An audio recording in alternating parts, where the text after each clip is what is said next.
Bienvenidos a un nuevo episodio de Telco Talent, un podcast de Optare Solutions. Hoy recibimos en conexión desde México a Cecilia Vega, nombrada una de las 200 mujeres más importantes del país por la revista Mujer Ejecutiva.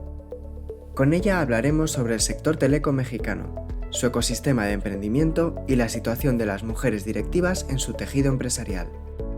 Soy Manu Ojea y empezamos aquí en Telco Talent.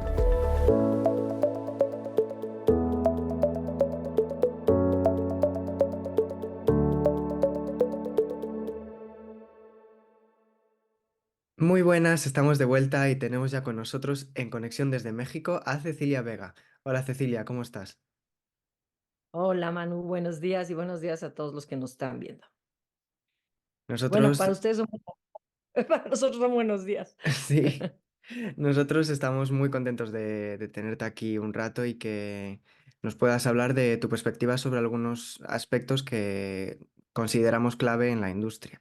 Pero antes, como siempre, vamos a empezar conociéndote un poco más. Así que háblanos, por favor, sobre tu recorrido profesional, que es una trayectoria muy completa y que durante una etapa además estuvo muy ligada a las telecomunicaciones. Sí, pues muchas gracias y te cuento. La realidad es que yo empecé en muy joven a trabajar, por eso van a ver tantas empresas en mi haber y tantos sectores. Yo empecé prácticamente en el sector financiero y en la parte de desarrollo de productos, mercadotecnia, cosas interesantes que me tocaron en esa época en términos de tecnología fue instalar la primera red de cajeros en México, que eso fue muy divertido porque era un concepto que no existía y tecnológicamente fue una innovación enorme, aunque hoy es parte de nuestra vida muy normal, ¿no? Entre esas empresas estuve también en American Express, manejando cosas de crédito, Bancom, BBVA, para ahora, ahora es español, y estuve también en MetLife, que son seguros. Entonces, la verdad es que fue un panorama financiero muy interesante porque vi como de todo.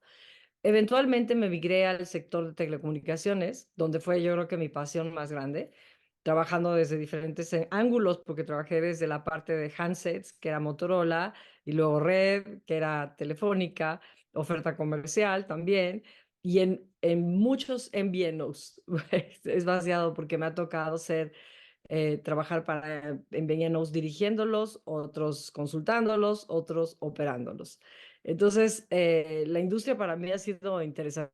Me ha tocado verla desde la perspectiva de proveedor hasta la perspectiva de al revés, de proveedor de red también hacia el usuario y al mercado final, o proveedor hacia el operador.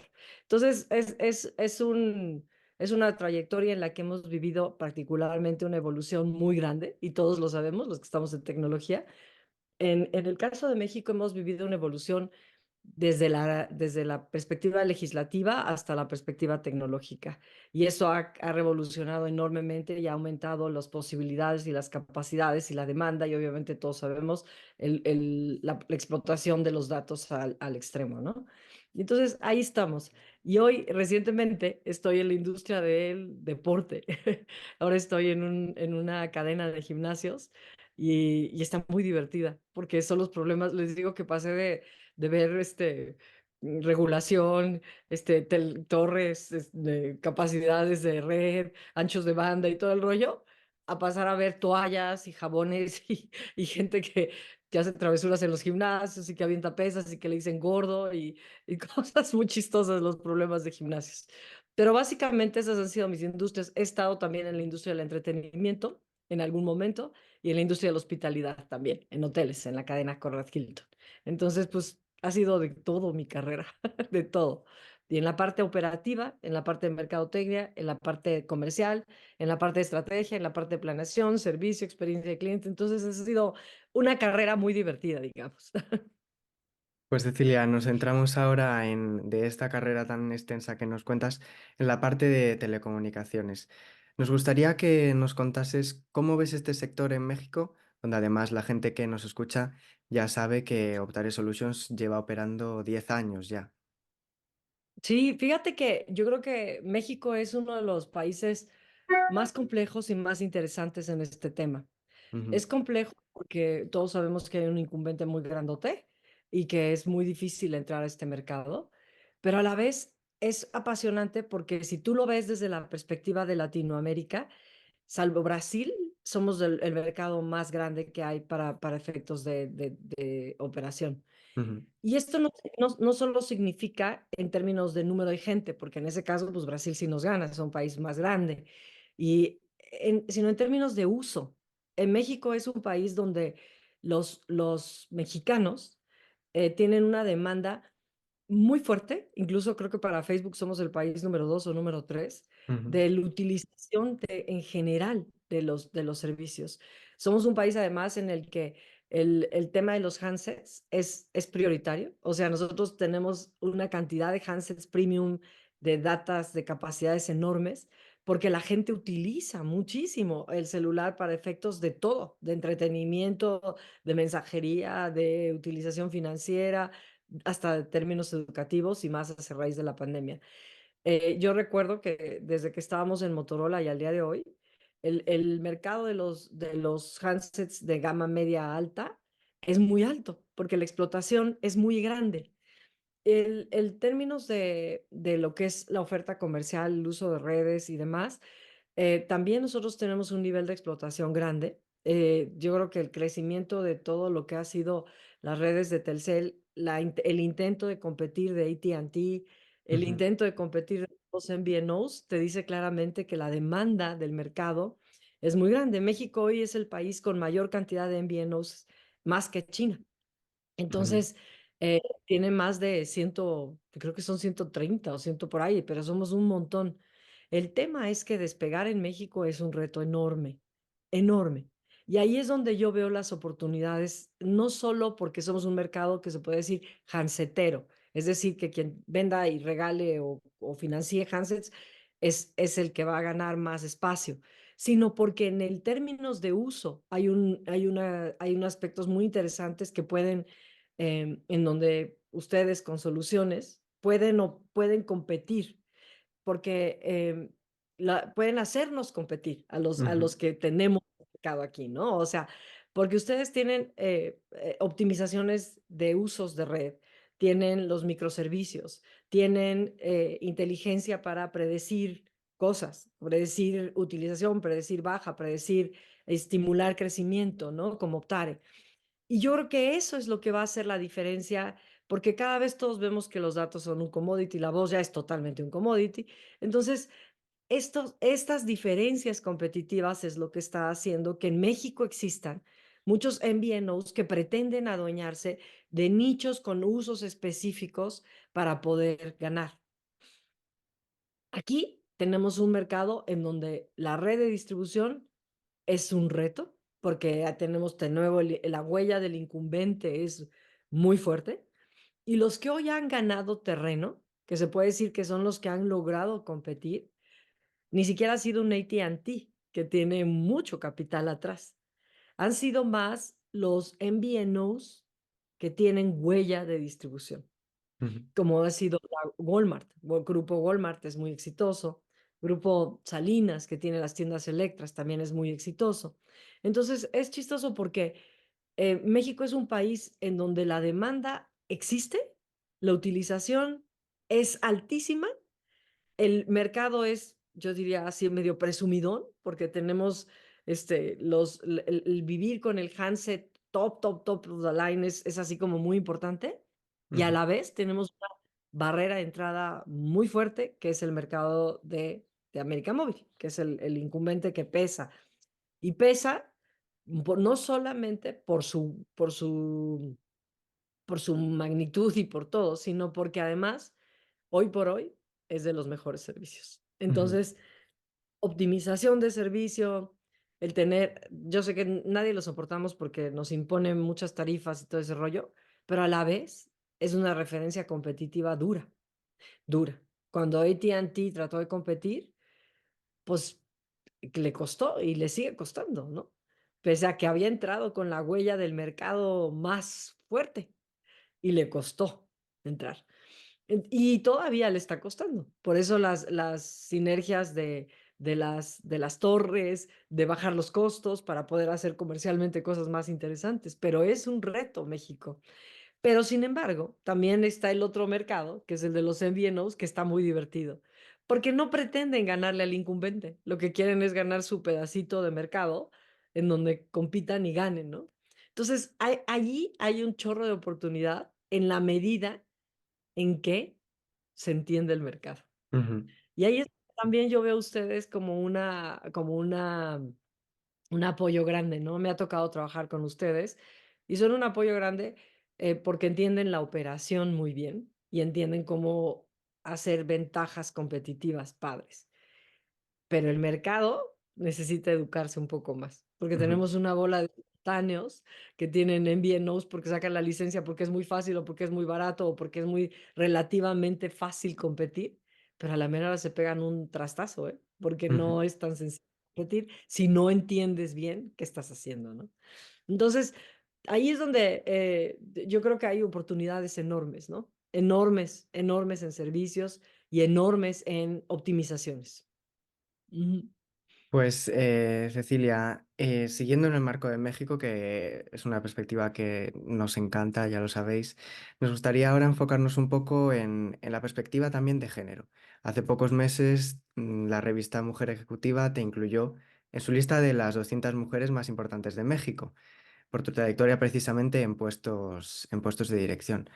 Está claro que la conquista de estos puestos por parte de la mujer sigue siendo un reto a nivel global, pero nos gustaría saber cómo percibes tú esta situación en el contexto particular mexicano. Si te hablo del mercado en general, creo que nos falta muchísimo Ujú, todavía. En telecomunicaciones hay algunos pininos, por ejemplo, Mónica Aspe, que es hoy la directora general de AT&T, ¿no? Pero aún así, yo te diría que nos falta mucho. O sea, yo siempre he luchado porque las mujeres apoyemos a más mujeres y que subamos. Está creciendo. Definitivamente las nuevas generaciones vienen con mucho mayor ímpetu y con mucho mayor ganas de alguna manera contribuir y destacar. Veo círculos de jóvenes mayores, de jóvenes que ya no son tan chiquitas, sino que están en los 30 y 40 y que de allí están ya en puestos importantes. Han surgido iniciativas como Women to Watch en México, como el Women Forum, el World Forum de Mujeres, que también se hace en México y se hace en París y demás. Pero yo creo que todavía no aterrizan a la pragmatismo de la parte de gestionar las empresas. Todavía nos falta un montón. Yo, por ejemplo, hoy en la compañía que estoy, siempre alego que por qué no hay una mujer en el consejo. ujú, Las mujeres en consejos todavía estamos como en el 8% apenas de los consejos. Entonces, la perspectiva todavía es machista, como todas nuestras culturas latinas. Entonces, todavía cuesta mucho trabajo entrar. Sin embargo, veo generaciones con más ímpetu por lograrlo que las que me tocaron a mí. Las que me tocaron a mí, o sea, en toda esta perspectiva de más de 35 años trabajando, eran todavía más el tener que elegir, ¿no? El tener que decir vida familiar o vida profesional. Hoy veo que hay más, yo diría, no lo quiero llamar em, egoísmo, sino más paciencia, en decir, no, no quiero hijos, quiero primero desarrollarme y quiero avanzar, pero nos falta muchísimo. Yo te diría que yo soy una de las más encantadas de que haya más mujeres, pero también quiero que las mujeres se paren por quererlo, se paren por quererlo, porque siempre existe ese miedo, ese tema. Y sabes que esta pregunta, el día de ayer estaba platicando yo con un cuate, que aparte es una historia padrísima. Hace mucho tiempo, Walmart, que es un retailer muy fuerte, todos lo sabemos, es un monstruo, ¿no? Me entrevistó y, ujú, esa, y me entrevistó porque quería que entrara yo. Y chécate, porque ayer apenas supe esta historia, ¿eh? Me entrevistó y salí muy bien, pero me hicieron exámenes de inteligencia, de valores, de gestión. Me entrevistaron en panel, 4 hombres y yo. O sea, era intimidante el proceso, ¿no? Un poco. Ayer me topo, ayer, así, 29 de diciembre, me topo con un amigo mío y me dice, oye, tú no sabes tu historia. Y le digo, no. Y me dice, cuando tú ibas por entrar a Walmart e hiciste todos los, me habló el que era el director general y me dice, mira, tú eres el que va a quedar como jefe, pero te la tienes que traer porque era la mejor antes que tú. Ujú, Entonces, yo le dije, ah, pues qué padre, qué buena onda. Digo, yo no me metí, digo, claramente no me escogieron a mí como primera opción. Y me dice, no, sí te habían escogido. Y me dice, pero cuando me vieron a mí, no me hicieron ningún examen, no me ujú, hicieron más que una entrevista de 20 minutos. Y fui.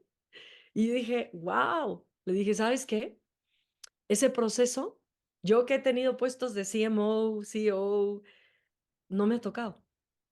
ujú, Como mujer no me ha tocado. Y a mí me hacen 1000 pruebas, 40 entrevistas, me ha visto todo Dios Padre y no me ha tocado. Y ya, le dije, ¿qué diferencia es todavía, no? Y yo no me di cuenta, ¿eh? Nunca. Yo siempre creí que así eran los procesos de todo el mundo. Y él me dijo, no. Me dice, yo nunca he pasado por exámenes, ni por entrevistas, ni por entrega tu título, ni por nada. Yo dije, y estamos hablando de dos personas que tenemos un desarrollo bastante paralelo. mm, Aparte fue buena mi decisión, porque en lugar de entrar a Walmart, entré a Telefónica y ahí aprendí un montón. Amé ese cambio, o sea, fui precioso, precioso. Pero imagínate, a mí en Walmart me iban a poner debajo de un vicepresidente y en Telefónica, que ahí sí fui elegida así, tú, así, porque me trajeron de Motorola prácticamente. Ahí entré de director general, de director ejecutivo, ¿no? ujú, Reportando a la dirección general. Entonces, ve qué duro es, ¿no? Qué duro es. Todavía es duro el proceso para una mujer sin importar en qué nivel estás, ¿no? Y yo te digo, a mí me da una frustración que en los consejos sigue, porque ya hoy miro más mi perspectiva hacia ser consejera, ujú. casi no hay todavía. Nos falta un rato. Y en este, bueno, en este trabajo que dices que queda por hacer, nos hablabas también de un factor importante que es el cambio generacional. ¿Cómo crees que las empresas podemos hacerle frente y adaptarnos a él y de una manera que al final todos salgamos reforzados? Mira, yo creo que el cambio generacional es el reto de lo que más están viviendo hoy las empresas en términos de dificultad, porque los patrones de comportamiento son muy distintos entre las tres generaciones o cuatro que están hoy trabajando, ¿no? Eh, yo creo que lo único que nos queda como personas gestoras o como directores que somos nosotros es aprovechar lo mejor que trae cada generación, entendiendo sus variaciones y dónde son los puntos de fricción. Siempre hay puntos de fricción entre las generaciones, siempre, siempre va a haber, pero eso es normal porque pues claramente venimos de patrones comportamentales diferentes y creo que incluso después de la pandemia, las generaciones jóvenes vienen todavía con más diferencias y yo creo que los que van a entrar de la generación Z al mundo laboral en unos años, en unos 2, 3, 4 años, porque son los que están ahorita empezando carreras o terminando carreras, les va a costar todavía más trabajo. Yo lo veo con mi hijo, que tiene esta dualidad de ser entre millennial y centennial, que el tema de ir a oficinas, el tema de trabajar con horarios larguísimos, eso, no, ya no es lo que era nosotros, que éramos los que sí trabajábamos long hours y que era súper padre y que le echabas y tal. Hay varias cosas que yo vería. La primera es ubicar los puntos de fricción y ser más flexibles, porque al final del día hoy no podemos gestionar ni como el mundo antiguo ni como el mundo nuevo, porque al final del día todos tienen sus ventajas. La segunda es aprovechar las capacidades tecnológicas que tienen las nuevas generaciones y que probablemente nosotros no desarrollamos. O sea, porque no las tuvimos de nacimiento, las tuvimos que aprender. Entonces, nuestro desarrollo de las capacidades y creatividades en términos de tecnología están más fuertes en las generaciones abajo. Entonces, yo sentiría aprovechar eso. Tercero, sí estructurar marcos de trabajo. Estructura. Yo siempre les digo a mis chavos, viven en un mundo tan, como le decimos en tecnología, tan líquido, ¿no? Porque todo, ¿se acuerdan las pantallas líquidas? Todo es líquido, que les falta estructura. Les falta estructura para planear su desarrollo, su vida, su trabajo en una empresa. Entonces, ahí las generaciones grandes tenemos un poquito más de experiencia en estructura. O sea, a mí mis chavos, que tengo un equipo padrísimo de chavos, tengo como 330 personas a mi cargo y la mayoría son jóvenes, siempre me dicen, y yo no, tampoco lo sabía hasta hace relativamente poco que entrevisté a algunos para ver si ya los subía de nivel, me decían, has traído mucha estructura a la manera de trabajar. Y sí, yo creo que eso es algo que si sabemos hacer bien, imagínate la combinación de un potencial de estructura con un potencial de innovación, porque eso es lo que traen ustedes. Ustedes traen chispas así de querer hacer y mover y subir y bajar, pero flexible, nada rígido. Entonces, el tener las dos cosas, el tener las diferentes, el entender estas fricciones que hoy causa una cultura de tienes que venir a la oficina a diario contra ser libre y de alguna manera trabaja, como en el esquema que quieras, pero entrega. Esas dualidades creo que hoy son un camino súper rico para aprovechar. A mí me gusta mucho la visión de cómo a veces las nuevas generaciones tienen un lateral thinking muy diferente al nuestro, ¿no? El otro día jugaba yo, y esta es otra historia preciosa, jugaba yo con una niña chiquita y con unos niños, bueno, es adolescente, ¿no? Es como 16 años, ¿no? Entonces estábamos jugando un juego que se llama 5 segundos.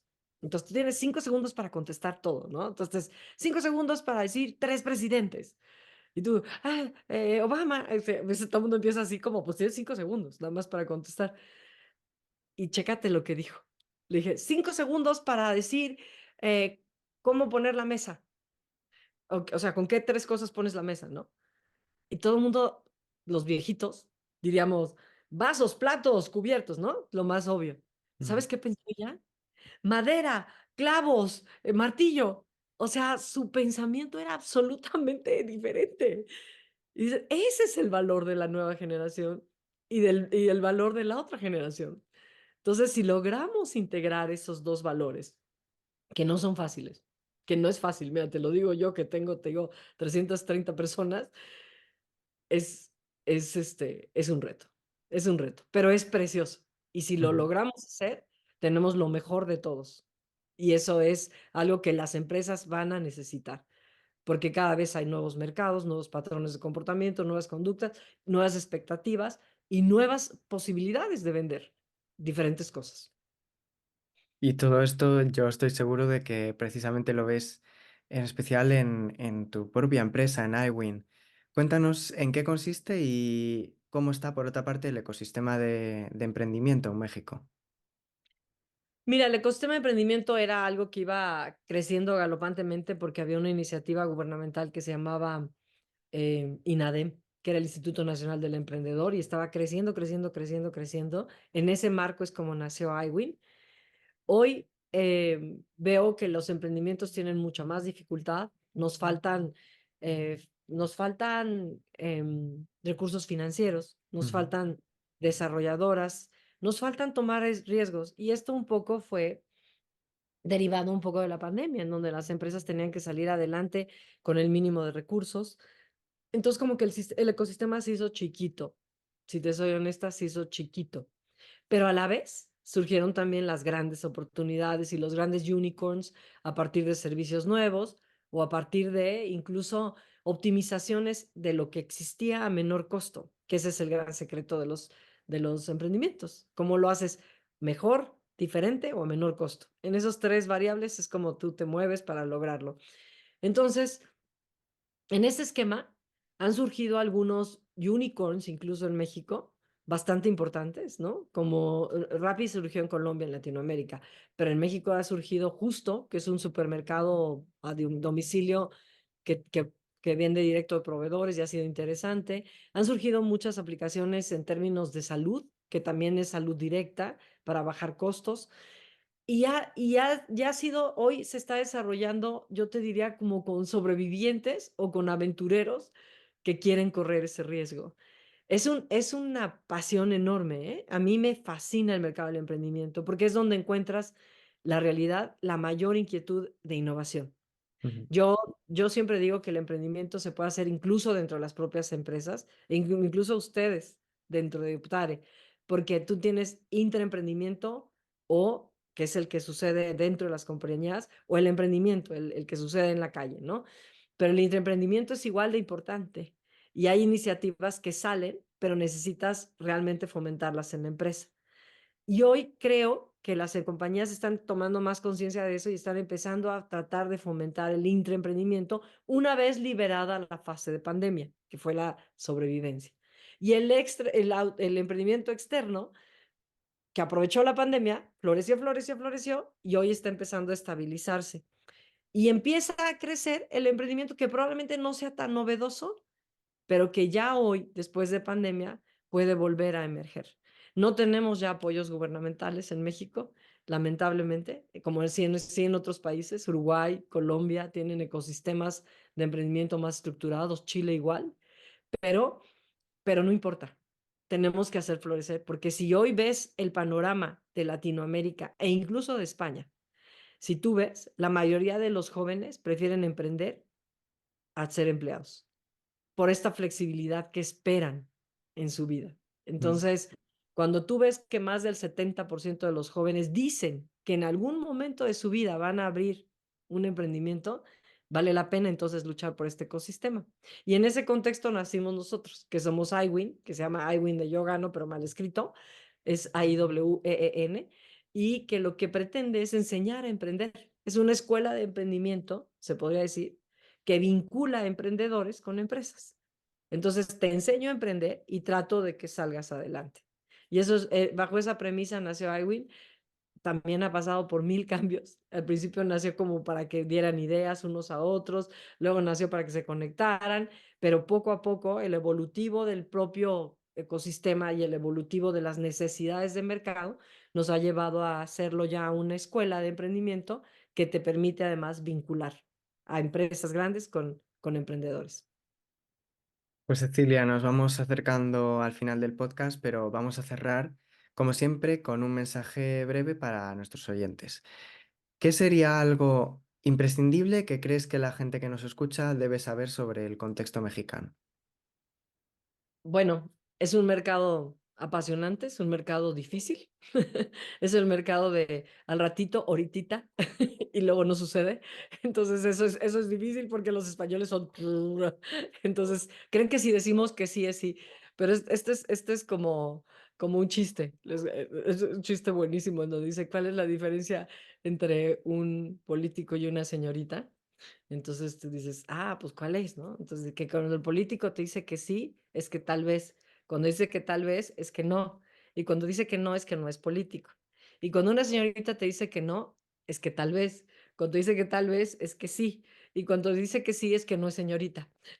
Entonces, ese chiste es un poco México. México es un país maravilloso, con oportunidades enormes, con esquemas de crecimiento y perspectivas muy buenas.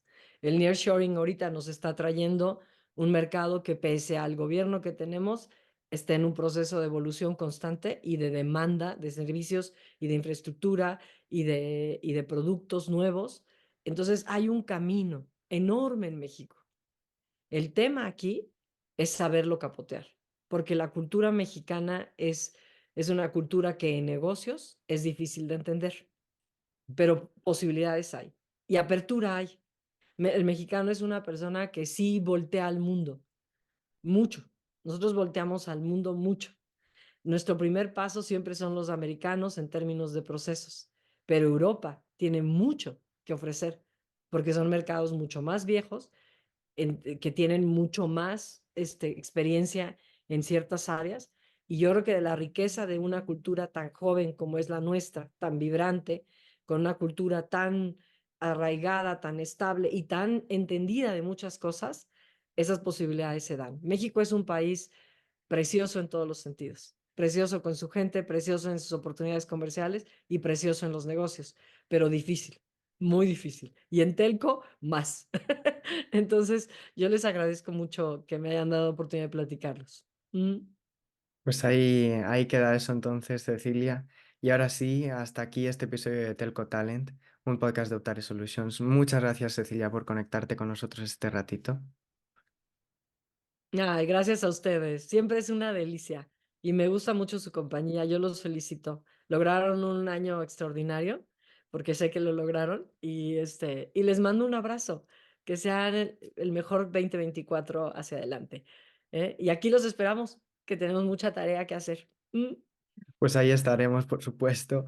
Y como siempre, agradeceros a todos los que estáis ahí escuchándonos y viéndonos a través de Spotify y YouTube también.